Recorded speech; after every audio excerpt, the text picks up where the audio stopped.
오늘은 설교 듣다가 졸리시면 주무셔도 됩니다.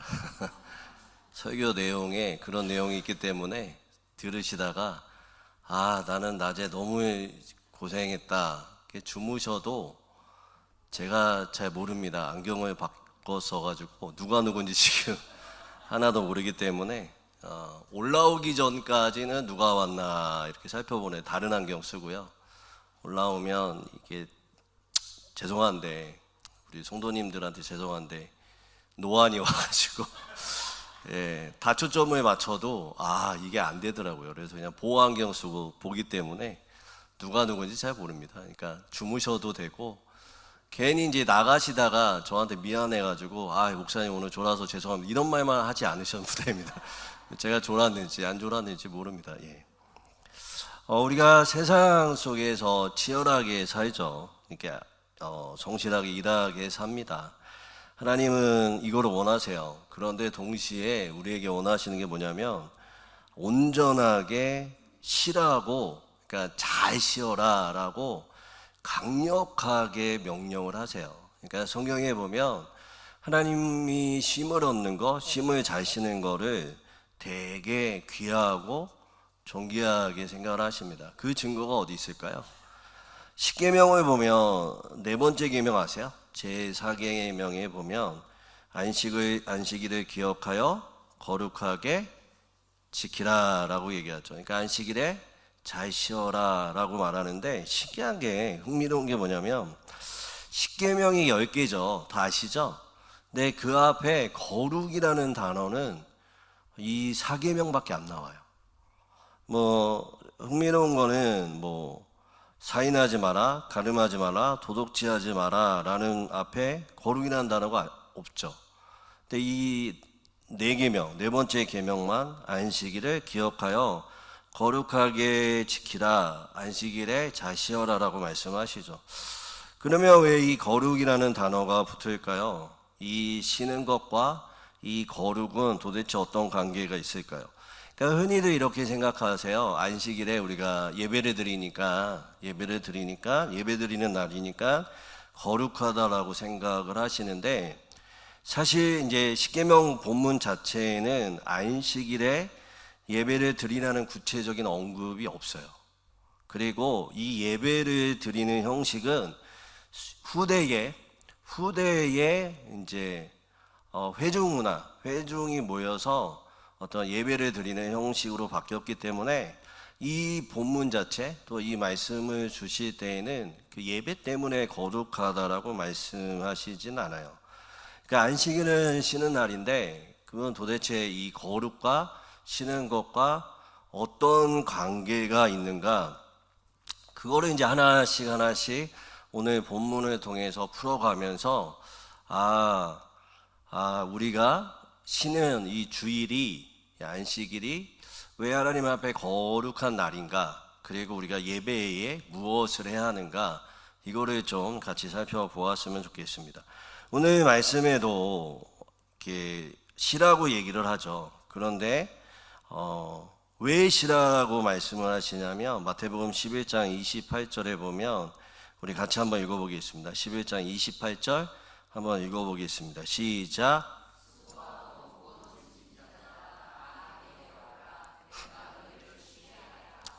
예수님이 왜 쉬라고 말씀하시냐면 앞절에 수고하고 무거운 짐진 자들이 있기 때문에 그렇죠. 수고하고 무거운 짐진 자들은 내게 와서 쉬라라고 예수님도 말씀하셨어요. 근데 앞에 말씀드렸던 이 거룩과 쉬는 것과 어떤 관계가 있는 거는 지금 풀어가는 겁니다. 대답을 안 해드렸죠. 이거는 이제 우리가 하나씩 살펴보는 거예요. 그러니까 왜 쉼을 주냐면, 왜 쉬라고 예수님도 말씀하시냐면 앞에 나와 있는 수고하고 무거운 짐이 있기 때문에 그렇죠. 어떠한 그 수고하고 무거운 짐일까요? 이건 단순히 어떠한 육체적 노동에 지친 사람들만 가리키는 게 아니에요.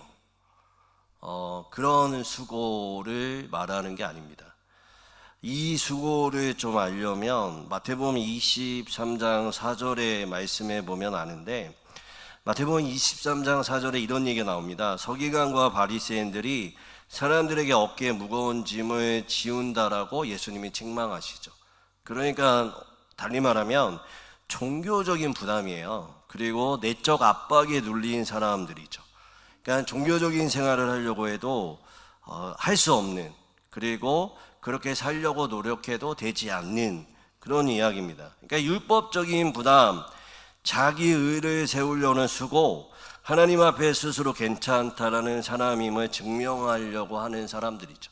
쉽게 말씀드리면 이 수고하고 무거운 짐진 자들은 비신자일까요? 아니면 믿는 사람들일까요? 예, 믿는 사람들이에요. 우리의 우리.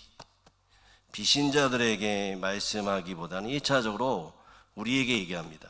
네, 우리에게 뭘 그렇게 무겁고 수고한다라고 얘기할까요?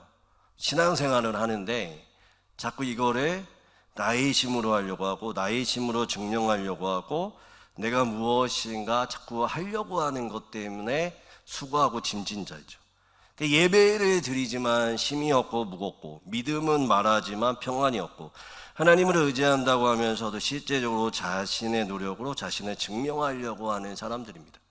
율법적 부담, 책임의 압박, 타인의 기대, 완벽주의, 상처와 무게를 붙든 채 신앙생활하는 사람들, 바로 이런 사람들이 수고하고 무거운 짐진 자들이죠. 그러니까 교회는 와요.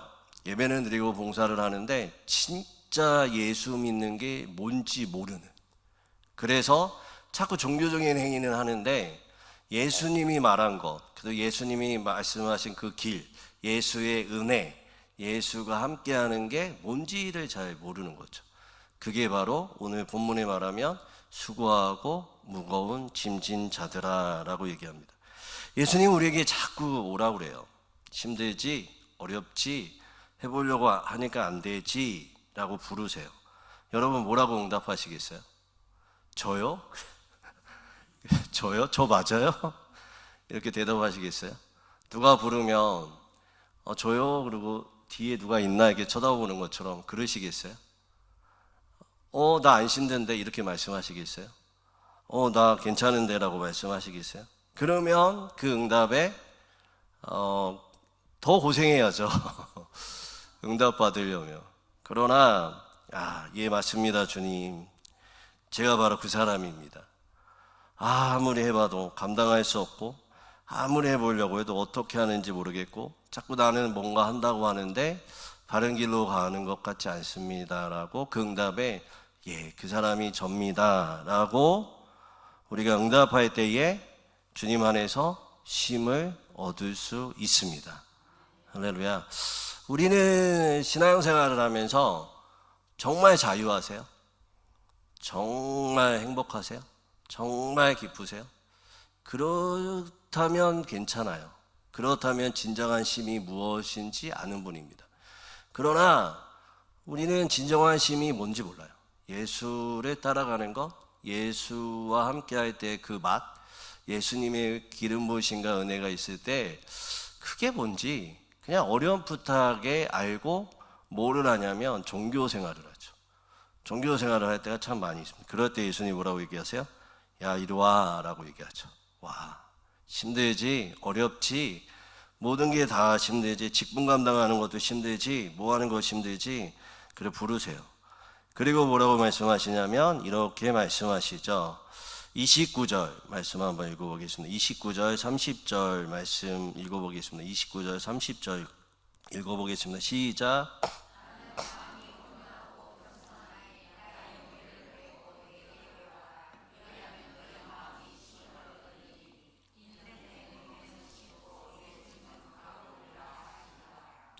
예수님이 오라고 말씀하시고 이제 쉬라고, 쉬게 해준다라고 말씀하는데 이게 이제 말도 안 되는 걸 하죠. 좀 쉬면 아무것도 하지 말아야 되잖아요. 그냥 누워 있어야 되잖아요. 그런데 뭐라고 얘기하냐면 나의 멍에를 메고 내게 배우라라고 하죠. 그러니까 짐이 무거워 죽겠는데 또 다른 짐, 네가 가지고 있는 걸 내려놓고 내가 말하는 짐을 메라고 얘기합니다. 여러분 이 얘기는 교회를 오래 다니신 분들은 다 알고 있을 거예요. 근데 혹시 모르는 분들이 있을까봐 말씀을 드립니다. 이스라엘 농경 문화를 알면 이 말씀의 깊은 은혜를 깨닫게 됩니다. 우리나라는 소는 보통 한 마리가 명예를 메고 그 논밭이나 이렇게 다 갈잖아요. 근데 이스라엘은요 2마리가 함께 갑니다. 근데 사실상 인도하고 밭을 가는 소는 어떤 소일까요? 힘센 소, 힘이 세고 어미소. 그런데 노련하고 밭을 어떻게 가는 소가 앞장서죠. 근데 그 옆에 작은 소, 훈련되지 않은 송아지가 짝지어서 멍에를 씌웁니다. 겉보기에는 2마리가 함께 가는 것 같지만 실제적으로 무게를 감당하고 방향을 이끄는 소는 누구일까요? 전적으로 힘센 소, 어미의 소, 방향을 아는 숙련된 소가 이끄죠. 송아지는 그 옆에서 뭐 하면 되는 거예요?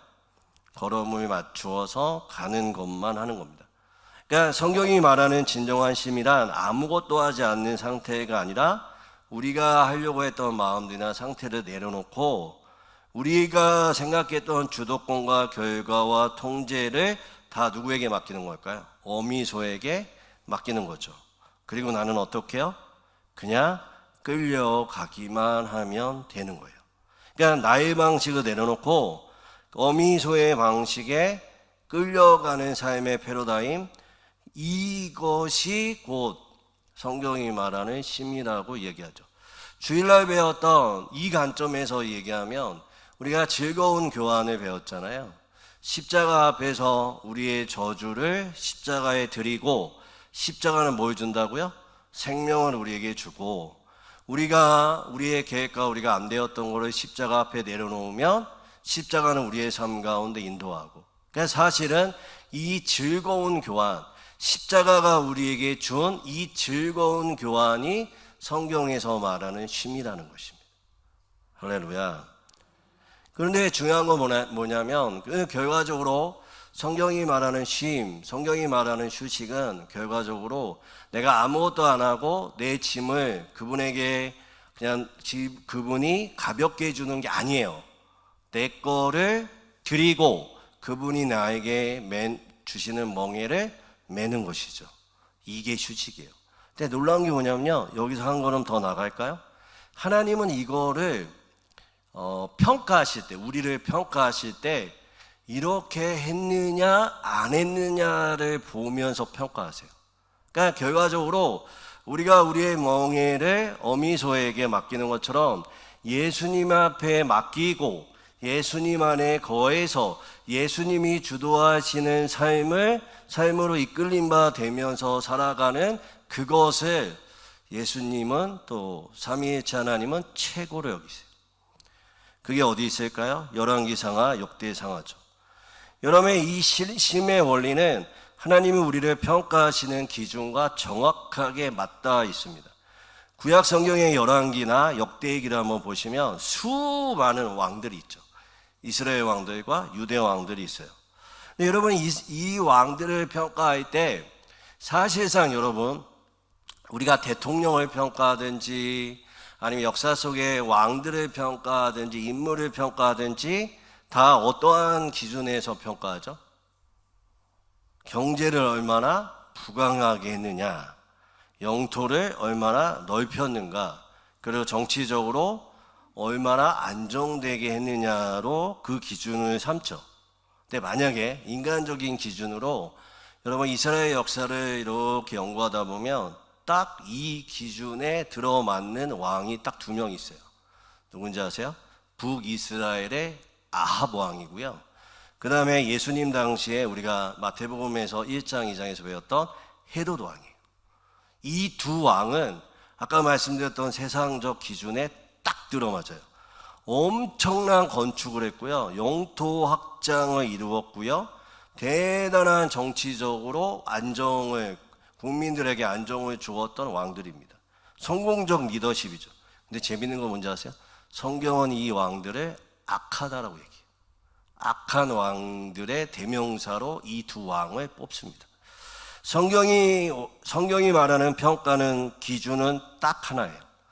하나님께 또 예수님께 얼마나 자기 걸 드리고 그 관계 속에서 그분의 주도권 아래에 있었는가 이걸 보는 거죠.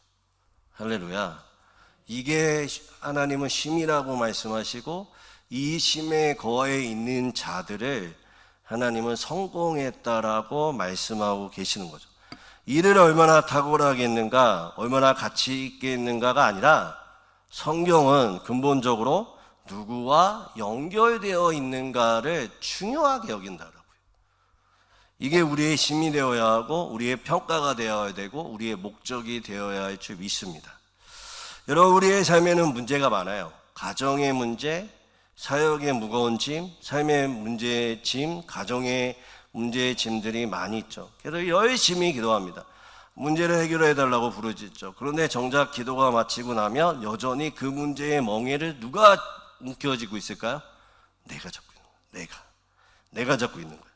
주님께 맡기고 내 손에 결코 주도권을 내놓지 않으려고 하죠. 그냥 예수님은 내 길에 그냥 탄탄대로 꽃길을 만들어 주는 분으로만 생각해요. 아니에요. 절대 그렇죠. 신앙은요, 여러분 꼭 기억하셔야 되는 게 뭐냐면 주도권 문제예요. 누가 주도권을 잡고 있느냐의 문제예요. 제가 아는 형님 목사님이 이 얘기만 하면 좀 마음이 아픕니다. 또 무거운 얘기를 좀 할게요. 목회하다가 참 힘들다 이런 얘기를 하세요. 왜요? 라고 물어봤더니 맨날 앞에서 기도하는 여자 집사님이 있었대요. 근데 이 집사님의 기도 제목은 뭐였냐면 남편을 믿게 하는 거예요. 남편을 믿게 하는 거예요. 그런데 남편은 날마다 술을 드셨죠. 그리고 어느 날 이제 아파가지고 병원에 갔더니 간암 말기였어요. 이거는 살아날 확률이 0%. 그러니까 이제 그 남편이 교회를 찾아온 거예요. 찾아와가지고 목사님 이거 어떻게 해야 되나 해가지고 중보기도팀에게 맡기고 그 다음에 예배 때마다 그 남편을 놓고 기도했어요. 남편을 놓고. 근데 이제 병원에서는 3개월 산다라고 얘기했는데 신기한 게 이게 날짜가 지나도 사는 거예요. 근데 이제 막 혈색이 좋아지는 거예요. 그러면 이상한 거예요. 목사님 봐도 이상한 거예요. 살 것 같은 거예요. 그래서 이제 병원에 갔더니 갑자기 다 나왔어요. 기적적으로 죽었던 세포들이 살아나고 암이 나왔어요. 교회가 난리가 난 거예요. 하나님 역사하셨다. 하나님 만져주셨다. 하나님이 막 정말 해서 진짜로 살아나셨어요. 그러니까 이제 의사도 놀래고 정말 하나님 살아계시는구나 라는 생각을 하셨어요. 그래서 제가 그 형님한테 말했죠. 좋은 거 아니냐. 하나님 그 기적을 보여주셔서. 그 이유가 문제였어요. 이분이 나으니까 교회를 이제 한두 번 나왔어요. 다니긴 다녔어요. 근데 어느 날부터 안 나오더래요. 그래서 이제 왜 안 나오는지 물어봤더니 여자 집사님은 옛날처럼 울고 있고. 그러니까 알고 봤더니 이제 건강해졌잖아요. 술은 안 드세요. 근데 지나가다가 첫사랑을 만났네. 바람이 난 거예요. 그래서 집을 나가버렸어요. 그러면서 이제 그 형님이 도대체 이게 뭐냐라는 얘기를 하셨죠. 여러분, 예수를 왜 믿으세요? 예수를 믿으면 우리에게 좋은 게 뭘까요? 그리고 여러분은 30년, 40년 예배와 기도와 봉사를 왜 하세요? 여러분, 목적을 하나를 꼭 기억하셔야 돼요. 이게 없으면 사실은 예수를 따라가는 것이 아니라 결과적으로 내 멍에를 지고 내 삶만 하나님 앞에 형통하기를 원하는 거죠. 뭐가 있어야 되냐면 주도권을 드리는 거예요. 주도권을 드리는. 이럴 때 아멘 하시면 복 받을 줄 믿습니다. 부흥사도 이렇게 얘기하죠. 이게 아멘의 절묘한 타이밍이 있는데 제가 꼭 재밌는 게 뭐냐면 간증할 때 이때 아멘이 나오면 안 되는데 그래 아멘 나올 때가 많고요. 이때는 아멘이 좀 나왔으면 하는데 아멘이 안 나와서 순간 당황할 때가 참 많이 있습니다. 여러분, 정말 예수를 믿는다라는 건 주도권을 주님께 드리는 거예요. 아멘. 여러분의 재정도, 여러분의 삶도, 여러분의 인생도, 우리의 자녀도. 할렐루야. 그게 진짜 예수 믿는 맛이에요. 그러면 여러분, 그분한테 드리면 그분이 어떻게 할까요? 오늘 말씀에 뭐라고 얘기하냐면 나는 온유하고 겸손하다라고 말해요. 이게 뭘까요? 힘으로 누른다는 게 아니에요. 심으로 너를 가르친다라는 게 아니라, 내가 막 끌고 간다는 게 아니라 부드럽게 온유하게 너의 수준에 맞추게 내가 발걸음을 한 걸음 한 걸음 너를 인도해 줄게 라고 말씀하시는 거예요. 할렐루야. 그럴 때 우리의 삶 가운데 풀어지고 회복되고 치유되는 역사가 일어나는 것, 이거를 경험하는 게 너무 중요해요. 여러분, 이거만큼 정말 중요한 게 없습니다. 이거를 바라보고 가야 돼요. 그래서 여호수아 18장에 보면 가나안 땅 정복 과정에서 이스라엘 백성들이 7지파는 땅을 분배받지 못한 채 두려움과 지체 속에 있을 때 여호수아가 뭐라고 얘기할까요? 오온의 중에 어디로 모이라고 얘기하죠? 실로에 모이라고 그래요. 실로. 기억나세요? 모르시면 여호수아 18장을 집에 가서 읽어보세요. 근데 실로에 모이라고 그래요. 막 두려워하고 싸움 나가야 되고 영적 전쟁 해야 되는데 실로에 모이라고 그래요. 근데 실로가 제가 단어를 언어로 살펴봤더니 평안, 안식, 쉼이에요. 신기하죠? 쉼이에요. 쉬어라 라고 얘기하죠. 단장 칼이 들고 전쟁터로 나가야 되는데 안식의 자리, 예배의 자리로 이끄세요. 그리고 어떻게 할까요? 그 실로에서 생각을 바꾸시죠. 여호수아를 통해서 여호수아가 설교하잖아요. 너희가 어느 때까지 지체하겠느냐? 그러면서 뭐라고 얘기해요? 아브라함의 하나님, 언약의 하나님이 우리 가운데 있다라고 얘기하는 거죠. 말씀을 넣어주죠. 두려움을 제거하죠. 그러면서 그들의 두려움과 삶의 문제를 하나님이 지금까지 짊어주셨다라는 것을 맡겨버리고 맡겨나는 거죠. 즐거운 교환이 그 실로에서 일어나기 시작하니까 그 사람들이 어떻게 해요? 다시 한번 힘을 얻고 세상으로 향해 나가는 거죠. 여러분, 우리 가운데 주일날 와가지고 해야 되는 게 이거예요. 주일날 와가지고 예배 드리는 것, 우리가 말씀 듣는 것, 기도하는 것, 그 이유가 뭘까요? 끊임없이 우리가 즐거운 교환을 하는 거예요. 내가 이 주일 동안 살아보니까 내가 주도했던 삶을 다시 한번 주님께 맡기고 주님이 내게 맡겨주는 멍에를 매는 거죠. 할렐루야. 저는 정말 이해할 수 없는 게 여러분이 여러분의 멍에를 메고 힘들게 가는데 예수님의 멍에를 짊어주면서 바꾸고 쉽게 가라고 얘기하는데 여러분 무거운 멍에를 메고 있으니까 그거 내려놓으세요 라고 하면 자존심 상해요. 힘들어하고 어려워하고 예수님의 멍에를 메세요 그러면 예수님이 주시는 멍에는 더 큰 내가 지금까지 매보지 못한 멍에같이 느껴지는 이상한 여러분의 마음이 있다니까요. 할렐루야. 절대 예수님은 여러분의 수준을 간과하지 않으세요.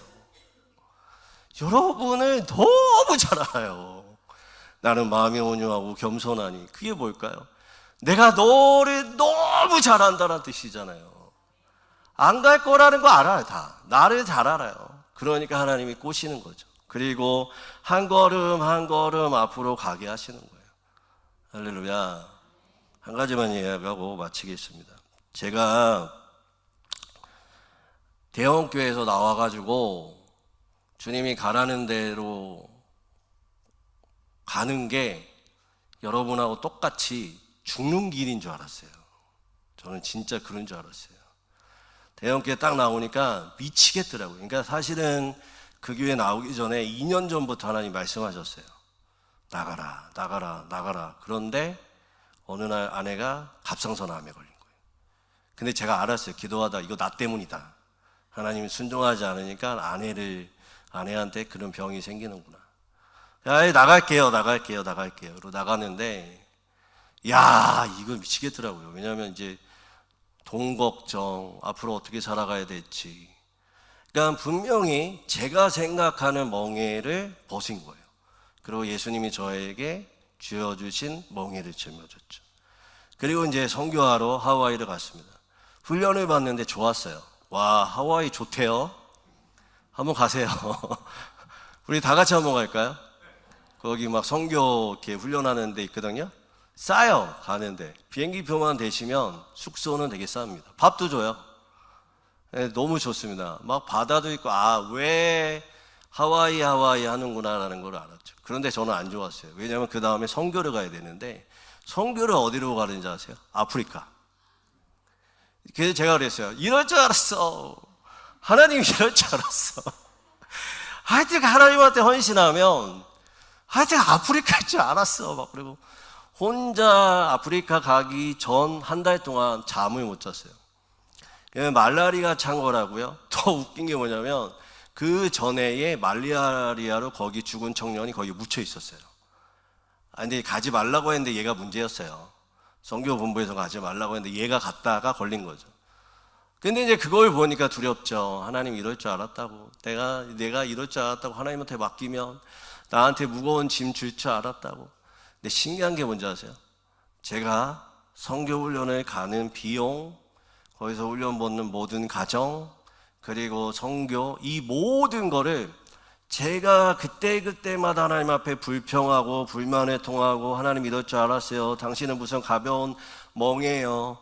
더 큰 멍에를 나한테 짊어지시고 막 이렇게 할 때마다 하나님 겸손하게 온유하게 그때마다 재정이 없을 때 재정을 부어주셨고요. 길이 안 보일 때 길을 여셨고요. 그 다음에 불안할 때 사람을 붙여주셨어요. 마지막에 어떻게 되는지 아세요? 아프리카 갔을까요? 안 갔을까요? 3월 달에 이제 아프리카를 떠나야 합니다. 오아나코트라는 곳에 제 생각에는 정확하지 않아요. 한 1,500에서 2,000명 정도가 모인 것 같아요. 그만큼 한 2,000명이 하나님 앞에 완전히 헌신한 사람들이었어요. 자기네들은 죽으라면 죽을 각오. 그러나 저는 아니었어요. 저는 저희 딸이 그때 5살인데 얘 가서 걸리면 어떡할까? 내가 오만 걱정이 있었어요. 주님이 주시지 않는 멍에를 혼자 짊어지고 나홀로 십자가의 골고다를 걷고 있었죠. 근데 놀라운 게 뭐냐면 오아나코트에 모여서 이제 선교를 가야 되는데 거기 있는 대표가 얘기했어요.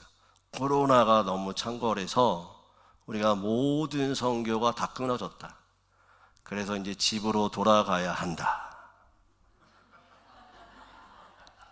2,000명 중에 한 명만 할렐루야를 하고 나머지는 다 울었습니다. 선교를 한 거는. 할렐루야 누가 했을까요? 제가. 혼자 일어나가지고 할렐루야! 그런데 사람들이 다 쳐다봤어요. 저희 아내가 창피해가지고 다른 사람들은 선교 못 가는데 우는데 저 혼자. 그리고 그날 밤에 한 달 내내 기도하고 울면서 하나님 앞에 했던 저는 콧노래를 불렀습니다. 그런 시간들이 제가 겪으면서 느낀 게 뭐냐면 정말 내가 예수를 믿는가 라는 생각을 해봤어요. 그때 제 직함이 뭐였을까요? 목사였어요. 여러분, 우리는 예수를 믿는 것 같죠? 그런데 사실은 예수보다 내가 믿는 것들이 더 많아요. 사람을 믿고요, 돈을 믿고요, 상황을 믿어요. 그런데 잘 생각해 보세요. 돈을 믿고 사람을 믿고 상황을 믿잖아요. 이거가 바뀌면 내 믿음도 바뀌는 거예요. 그래서 우리는 문제인 거예요. 예수에게 왜 맡겨야 되는지 아세요? 변하지 않기 때문에 그래요. 예수님은 변하지 않기 때문에 그래요. 그렇기 때문에 우리가 예수님에게 우리의 멍에를 드리고 예수를 믿어버리면 사람과 환경과 사건에 휘둘리질 않아요. 저는 예수를 진짜로 믿은 게 아니에요. 믿었죠. 믿었으니까 목사까지 됐지만 온전히 내어드리지 않은 거예요. 그러니 상황과 사건과 환경에 지배를 받는 거예요.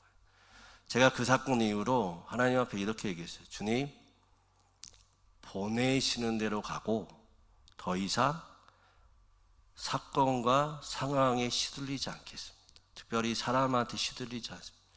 그래서 제가 제주도로 갈 때도 주님이 가라는 거였어요. 대구로 가라고 할 때도 가라고 하는 거였어요. 영천에 오라고 했을 때도 왔어요. 상황과 사람과 환경을 보지 않고 온 거예요. 그리고 저를 지금도 만나주세요. 저는 제 짐을 맡겨버렸어요. 그래서 가벼워요. 제가 여기서 부흥하던 종제가 증명되지 않던 다 상관없어요. 여러분이 저를 좋아해 주셔도 안 좋아해 주셔도 상관없어요. 저는 진짜 믿는 게 누굴까요? 예수 그리스도. 여러분이 저를 좋아해 주시면 좋죠. 그러나 그 말을 다 믿지 않아요. 다 믿지 않아요. 왜냐하면 여러분도 흔들려요. 제가 여러분을 믿으면 흔들려요.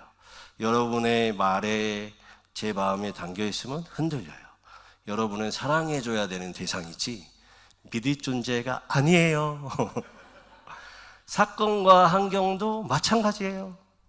여러분 사건과 환경이 좋아지면 여러분 천국 갔다 지옥 갔다 왔다 갔다 하지 않으세요?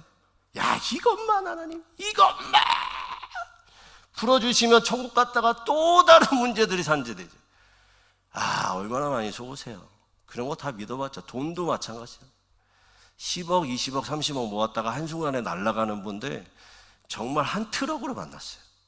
그분들이 돈 다 잃고 나서 느낀 게 뭐냐면 돈이 나를 책임지지 않는다라는 걸 느꼈어요. 변하지 않는 기준, 변하지 않는 분, 변하지 않는 진리를 붙드세요. 그러면 여러분이 여러분의 삶에 어떠한 상황이 와도 흔들리지 않는 삶을 살 수가 있는 거예요. 평안한 심히 얻을 수 있는 삶을 살 수 있어요. 그거를 예수님이 뭐라고 했냐면 거룩하다라고 얘기해요. 너가 나에게 맡긴 거 거룩하다라고 말하고, 참 신기하죠. 그렇게 맡겼더니 예수님이 인정해 주세요. 그렇게 쓰임 받는 거예요. 그렇게 나가는 거예요. 교회는 다른 것 다 없어요. 예수님이 주인 되시면 예수님이 책임져 주시고, 예수님이 주인 안 되면 문제가 발생할 수밖에 없습니다. 오늘 이 말씀 기억하셔서 우리 맡깁시다. 할렐루야. 맡깁시다. 너무 힘드시죠? 넉넉하지 않죠? 56, 60년, 70년, 80년 살아봤더니 야, 이거 내 마음대로 된 거 하나도 없으시죠? 저도 그래요. 그냥 맡겨버립시다.